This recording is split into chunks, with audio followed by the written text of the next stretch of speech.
The legislature's been passing laws over the last several years, putting more restrictions on labor unions across the state, and this year is no different. Hundreds of thousands across the state are going to lose their rights, death by 1,000 bureaucratic paper cuts, should this legislation pass. Please vote no. One. And I stand in strong opposition of this bill. After one, more than 100 electricians, bus drivers, teachers, sanitation workers, and other public employees urged senators Monday to stop putting more restrictions on labor unions across the state. Dozens of them rallied before the Senate Fiscal Policy meeting, concerned that these changes could do more harm. We do not need a piece of legislation like Senate Bill 1296 that is going to harm us even further than we already are and make it harder than it already is to continue to do the job.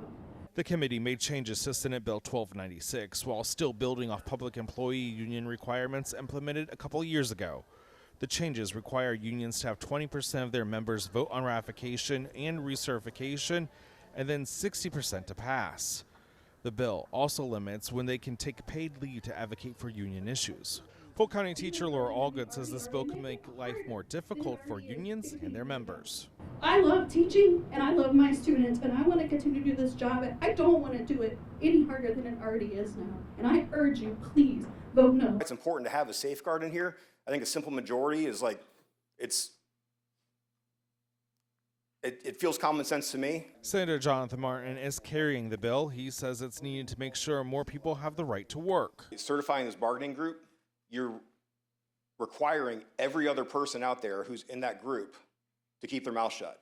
They don't have the ability to go and negotiate their own salary, their own benefits. The House has a similar bill ready for a vote, but it doesn't include the changes made in the Senate on Monday. Allgood says lawmakers should be focusing on several other issues instead. My students, my families, the things that I see because they can't make a living.